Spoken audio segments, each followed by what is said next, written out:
नमस्कार विद्यार्थी मित्रांनो. स्वागत आहे आपला पुन्हा एकदा एम-पी-एस-सी लायब्ररी या आपल्या यूट्यूब चॅनलमध्ये. आज आहे 9 नोव्हेंबर 2025. सुरू करूयात आजच्या चालू घडामोडी.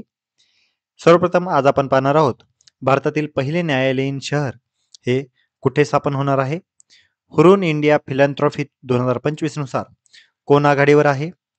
पूर्वी प्रचंड प्रहार हा कोणत्या प्रकारचा युद्ध सराव आहे. 47वी जागतिक रेस्लिंग चॅम्पियनशिप 2026 ही कुठे आयोजित होणार आहे आणि NHPC या संघटनेची स्थापना कधी झालेली आहे आणि ही सध्या चर्चेमध्ये का आहे. तर या संपूर्ण महत्त्वपूर्ण चालू घडामोडी सविस्तरपणे जाणून घेण्यासाठी व्हिडिओ शेवटपर्यंत अवश्य पहा. सुरू करूयात कालच्या एका प्रश्नाने. काल व्हिडिओच्या शेवटी मी तुम्हाला एक प्रश्न विचारलेला होता. महिला क्रिकेट विश्वचषक 2025 ची प्लेयर ऑफ द सिरीज ही कोण ठरलेली आहे. तर याचं योग्य उत्तर आहे पर्याय क्रमांक 2 दीप्ती शर्मा. विद्यार्थी मित्रांनो, महाराष्ट्रातील जे काही विजेते खेळाडू होते म्हणजेच महिला क्रिकेट विश्वचषक संघामध्ये जे काही महाराष्ट्राचे खेळाडू होते त्यांना प्रत्येकी महाराष्ट्र सरकारने भरघोस अशी बक्षिसे दिलेली आहेत. याबद्दल आपण कालच्या व्हिडिओमध्ये सविस्तरपणे माहिती घेतलेली आहे आणि तसेच महिला क्रिकेट विश्वचषक 2025 बद्दल पुन्हा एकदा आपण रिवाइज देखील केलेले आहे. कालचा व्हिडिओ अतिशय महत्त्वपूर्ण आहे. तुम्ही पुन्हा एकदा तो पाहू शकता. आता आपण आपल्या दिनविशेषला सविस्तरपणे सुरुवात करूया. 9 नोव्हेंबर 2000 या दिवशी उत्तराखंड राज्याची निर्मिती ही झालेली होती. उत्तर प्रदेश या राज्यातून विभाजन होऊन उत्तराखंड या राज्याची निर्मिती झालेली होती. 9 नोव्हेंबर 1947 भारत सरकारने जुनागड संस्थान बरखास्त करून हे ताब्यात घेतलेले होते. 9 नोव्हेंबर 1931 लोकसभा सदस्य, कायदेपंडित, विद्वान मुत्सद्दी व भारताचे इंग्लंडमधील राजदूत LM सिंघवी यांचा आजच्या दिवशी जन्म. त्यांचा मृत्यू 6 ऑक्टोबर 2007 या दिवशी झालेला होता. 9 नोव्हेंबर 1962 भारतरत्न पुरस्कार विजेते धोंडो केशव कर्वे यांचे आजच्या दिवशी निधन झालेले होते. 18 एप्रिल 1858 या दिवशी त्यांचा जन्म झालेला होता आणि तब्बल 104 वर्ष इतका प्रदीर्घ त्यांचा कालखंड राहिलेला होता.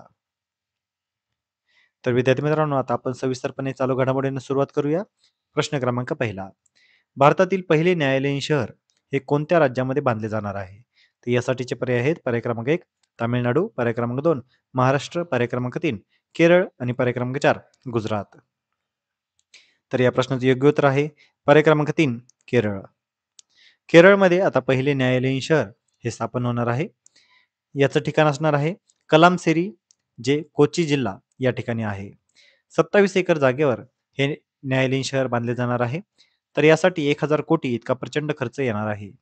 10 वर्षात या न्यायालयीन शहराची बांधणी होणार आहे आणि या शहरात तब्बल 61 न्यायालये असणार आहेत. त्यामुळे लक्षात ठेवा, केरळमध्ये पहिले न्यायालयीन शहर हे बांधले जाणार आहे. प्रश्न क्रमांक 2. हुरून इंडिया फिलॅन्थ्रॉफी लिस्ट 2025 नुसार भारतातील सर्वाधिक दानशूर व्यक्ती कोण आहेत.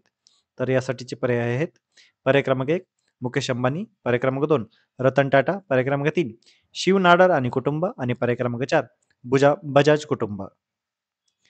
तर यासाठीचे योग्य उत्तर आहे पर्याय क्रमांक 3 शिव नाडर आणि कुटुंब. तर नुकतीच हुरून इंडिया फिलॅन्थ्रॉफी लिस्ट 2025 ही सादर झालेली आहे. तरी या लिस्टचं नाव पुन्हा एकदा सांगतो, हुरून इंडिया फिलॅन्थ्रॉफी लिस्ट 2025. एकूण 10,380 कोटी इतकी देणगी ही संपूर्ण फिलॅन्थ्रॉफीकडून देण्यात आलेली आहे. तब्बल 191 दानशूर व्यक्ती या लिस्टमध्ये आहेत. तर सर्वाधिक इंडियामधील दानशूर व्यक्ती आहेत शिव नाडर आणि कुटुंब, ज्यांनी 2708 कोटी इतके प्रचंड दान केलेले आहेत. दुसऱ्या क्रमांकावर आहेत मुकेश अंबानी आणि कुटुंब, ज्यांनी 626 कोटी इतके दान केलेले आहेत. तर तिसऱ्या क्रमांकावर आहेत बजाज कुटुंब, ज्यांनी 446 कोटी दान केलेले आहेत. तर लक्षात ठेवा, हुरून इंडिया फिलॅन्थ्रॉफी लिस्ट 2025 नुसार प्रथम क्रमांकावर आहेत शिव नाडर आणि कुटुंब. प्रश्न क्रमांक 3. पूर्वी प्रचंड प्रहार हा कोणत्या प्रकारचा सराव आहे. तर यासाठीचे पर्याय आहेत पर्याय क्रमांक 1 नौदल युद्धाभ्यास, पर्याय क्रमांक 2 त्रिसेना तिन्ही सेनेचा युद्धाभ्यास, पर्याय क्रमांक 3 स्थलसेनेचा सराव आणि पर्याय क्रमांक 4 हवाई दलाचा सराव. तर यासाठीचे योग्य उत्तर आहे पर्याय क्रमांक 2 त्रिसेना म्हणजे तिन्ही सेनेचा युद्धाभ्यास. तर विद्यार्थी मित्रांनो, सध्या युद्ध सराव हे प्रचंड मोठ्या प्रमाणात पार पाडले जात आहेत. कारण संपूर्ण जगभरामध्येच युद्धजन्य परिस्थिती असल्यामुळे भारत देखील या संपूर्ण युद्धजन्य परिस्थितीला सामोरे जाण्यासाठी आपले शस्त्र असतील किंवा आपले आर्मी, नेव्ही आणि एअर फोर्स या सर्वांनाच तयारी ठेवण्यासाठी मोठ्या प्रमाणात युद्धाभ्यासात आयोजित केले जात आहेत. आणि त्यातील सर्वात महत्त्वाचे म्हणजे आता पूर्वी प्रचंड प्रहार हा युद्धाभ्यास आता पार पडणार आहे. 11 ते 15 नोव्हेंबर 2025 या कालावधीमध्ये हा पूर्वी प्रचंड प्रहार हा पार पडणार आहे. आणि हा महत्त्वाचा तिन्ही सेनाचा युद्धाभ्यास आहे. तिन्ही सेनेचा म्हणजेच भारतीय सैन्य, हवाई दल आणि नौदल यांनी संयुक्तपणे हा सराव आयोजित केलेला आहे. भारताच्या पूर्व सीमांवर म्हणजेच अरुणाचल प्रदेश या ठिकाणी हा सराव आयोजित केला जाणार आहे. 2023ला भाला प्रहार आणि 2024ला पूर्वी प्रहार आणि 2025ला पूर्वी प्रचंड प्रहार हे याच युद्धाभ्यासाचे एक भाग आहेत. विद्यार्थी मित्रांनो, सध्या बांगलादेश या देशामध्ये मोठ्या प्रमाणात भारतविरोधी लाट पसरलेली आहे. त्या दृष्टीने आपल्याला नॉर्थ ईस्ट कॉरिडॉर हे सेफ ठेवण्यासाठी अशा प्रकारचे युद्धाभ्यास आयोजित करणं हे आवश्यकच होते आणि त्यानुसारच भारतीय सेनेने आता हा सराव आयोजित केलेला आहे.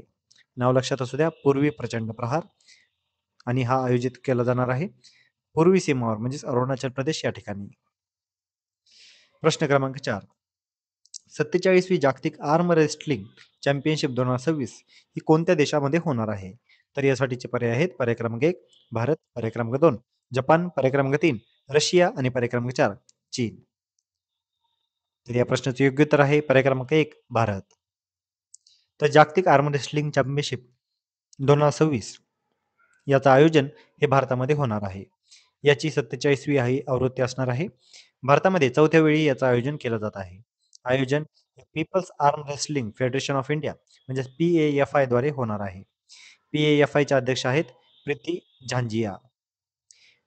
ऑक्टोबर 2026 मध्ये याचं आयोजन केलं जाणार आहे. सुमारे 75 देशांमधून 1500 ते 2000 ॲथलीट यामध्ये भाग घेण्याची अपेक्षा आहे. प्रश्न क्रमांक 5. NHPC म्हणजेच national hydro electric power corporation याची स्थापना ही कधी झालेली आहे?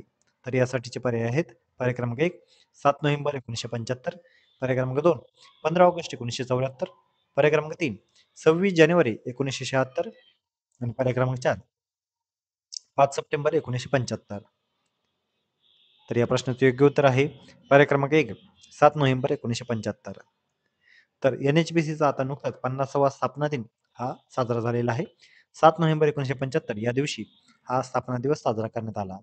NHPCचा लॉंग फॉर्म आहे national hydro electric power corporation. याचे मुख्यालय आहे फरीदाबाद, हरियाणा या ठिकाणी. 2008 मध्ये या कंपनीला मिनीरत्न कंपनीचा दर्जा मिळालेला होता. तर 2024 मध्ये याच कंपनीला नवरत्न कंपनीचा दर्जा मिळालेला आहे. जलविद्युत, सौर, वारा, नवीन आणि नवीकरणीय ऊर्जा या क्षेत्रामध्ये ही कंपनी कार्य करते. त्यामुळे लक्षात असू द्या, NHPCचा 50वा स्थापना दिवस 7 नोव्हेंबर या दिवशी. तर विद्यार्थी मित्रांनो, आजच्या अतिशय महत्त्वपूर्ण अशा चालू घडामोडीवर आधारित मी आता एक प्रश्न विचारणार आहे, ज्याचं योग्य उत्तर तुम्ही सर्वांनी आता कमेंटमध्ये द्यायचं आहे. प्रश्न आहे: पूर्वी प्रचंड प्रहार हा युद्धाभ्यास कोठे पार पडणार आहे? तर यासाठीचे पर्याय आहेत: पर्याय क्रमांक 1 राजस्थान, पर्याय क्रमांक 2 लडाख, पर्याय क्रमांक 3 अरुणाचल प्रदेश आणि पर्याय क्रमांक 4 सिक्कीम. तर या प्रश्नाचं योग्य उत्तर तुम्ही सर्वांनी आता कमेंटमध्ये द्यायचं आहे. जे कोणीही विद्यार्थी या प्रश्नाचं योग्य उत्तर कमेंटमध्ये देतील, त्याच्या कमेंटला नक्कीच लाईक देखील देण्यात येईल. तर विद्यार्थी मित्रांनो, या होत्या आजच्या चालू घडामोडी. तर अशाच अधिकाधिक इन्फॉर्मेटिव्ह कंटेंटसाठी आपले MPSC लायब्ररी या YouTube चॅनलला सबस्क्राईब करायला अजिबात विसरू नका. धन्यवाद.